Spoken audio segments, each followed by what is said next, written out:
So 19 kilometers in, and these guys have me running tempo pace for 5 of those.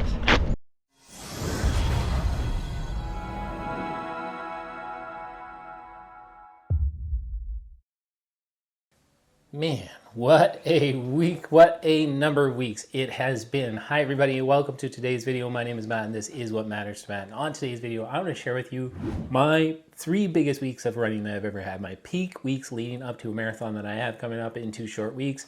Each one of those peak weeks was a little bit over 70 miles, which is huge for me. I've never run that kind of distance before in my life.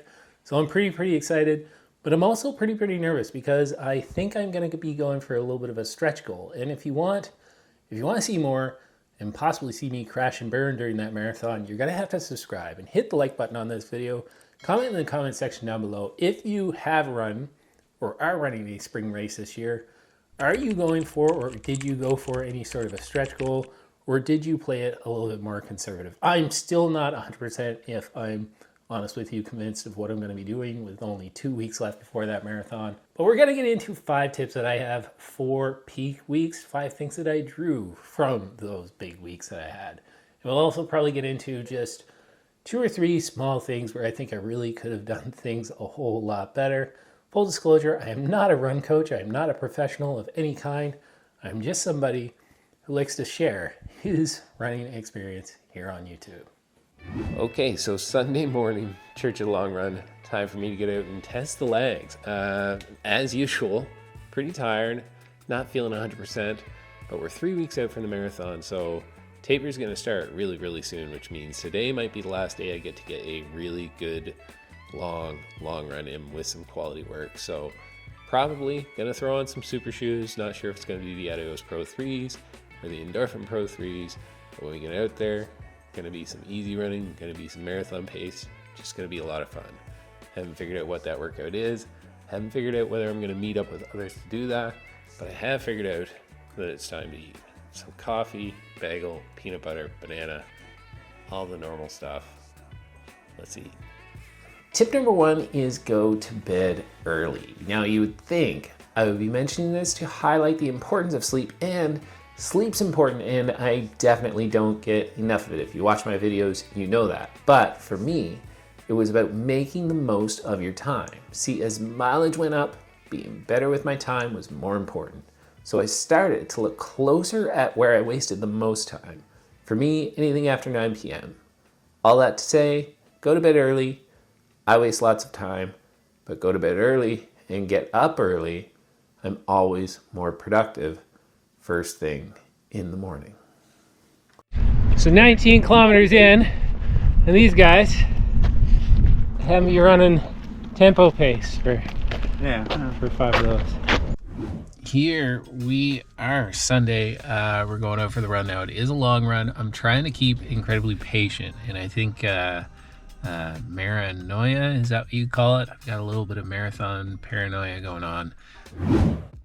Tip number 2, and this was a big one for me because this really had me inside my own head, is to trust your training. Now, what do I mean by trust your training? Well, let's say you go out for a long run and there's some marathon pace built into that long run, and you're running that marathon pace and you're thinking to yourself, this feels really hard. There's no way I'm going to be able to hold this for 26.2 miles.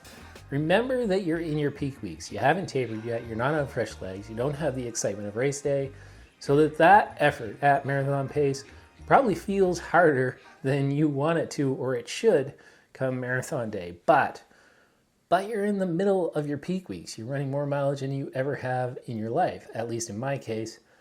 So trust your training. Trust that it's going to come around on race day and that pace is going to feel a whole lot more comfortable. Now, caveat to that is that you do have to be realistic. If you go out there and you run any sort of a hard effort where you might have race pace built into it, and it's feeling overly difficult to the point where you just know there's absolutely no way, you have to be realistic, and maybe you have to make some adjustments to how fast you think you can actually run that race and set your goals, adjust your goals accordingly.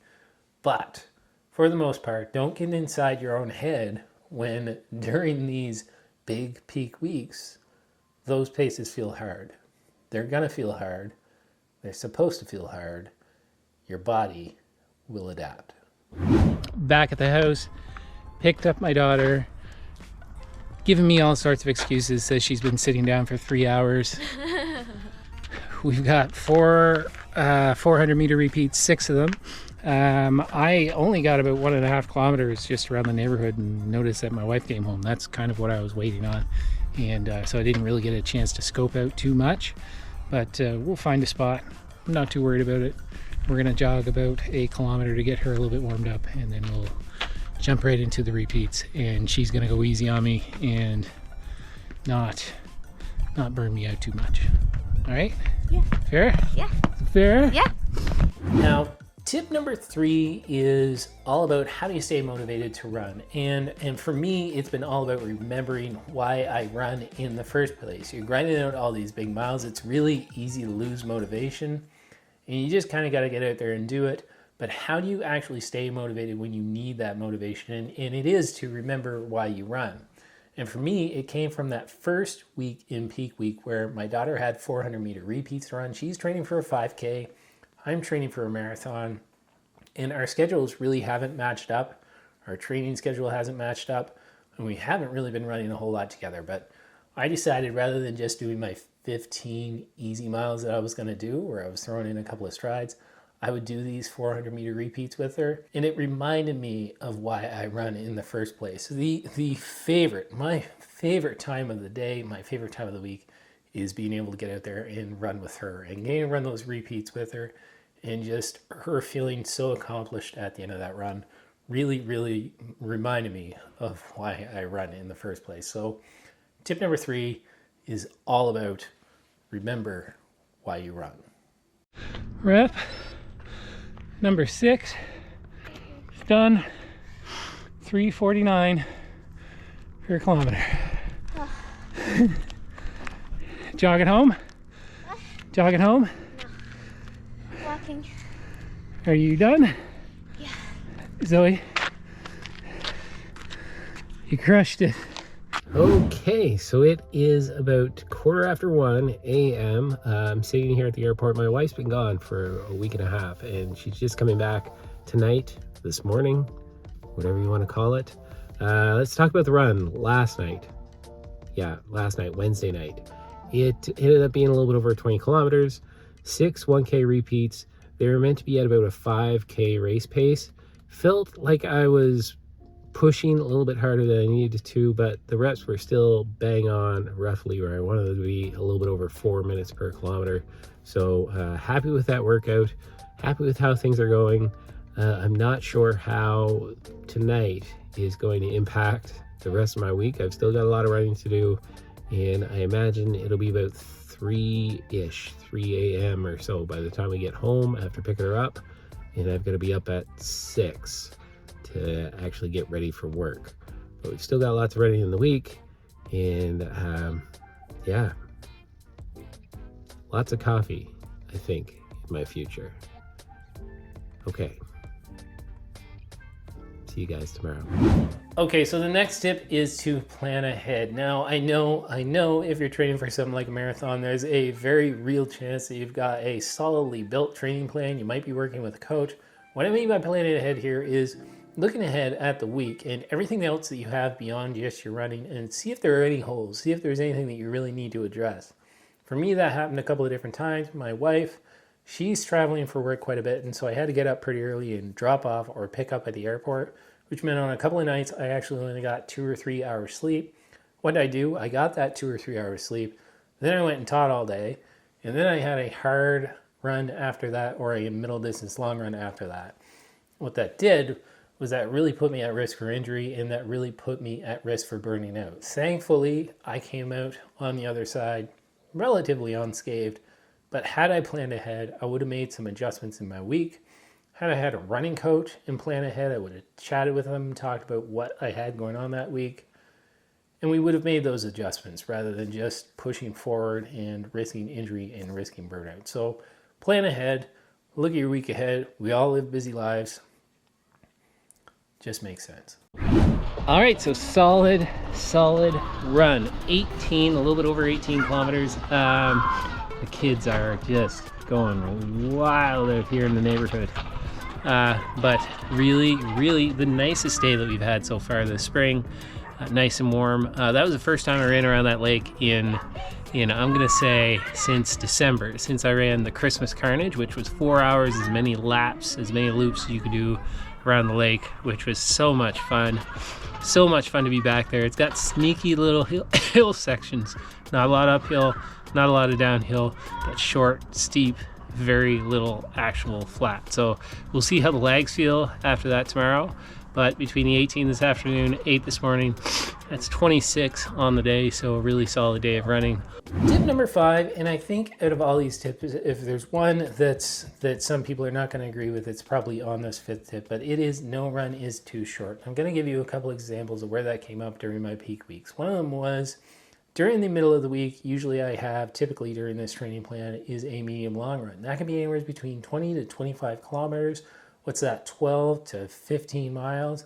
And there were days where there was just no way I could dedicate that much time towards the end of the day to actually get that mileage in. So I'd have to break that up and maybe do 5 or 6 kilometers, 3 or 4 miles first thing in the morning before I went off to teach. Now I know that somebody's going to be able to quote all sorts of studies down in the comments down below that you're not quite getting the right stimulus out of breaking up that medium long run. Time on feet, when you break it up, you're going to get a different stimulus than what the workout intended. But for me, total volume was king. Total volume was most important. So if I had to break it up to make sure that I was able to get it in, I would do that. Now the second example that I have is that a couple of days a week, I actually work at the local gym, and the local gym is only 3 kilometers away from my house, which is only, 2 miles? And I would run from my house down to the gym, work for the evening, and then run home. Those are short runs. I know. They're not something that's really going to add a large stimulus, but they are something that's going to add to my total mileage. So I still see value in those. So fit the runs in where you can. No run is too short. There you have it, guys. That is the end of sort of the tips that I pulled out of the peak weeks of training. I'm really excited. I'm at the end of the first week of the taper. I've already got sort of those jitters because I want to be running more. I don't want to decrease the mileage, but I know I have to do that. Again, if you want to follow along, if you want to see me completely blow up during the marathon, there's a really solid chance that that's going to happen.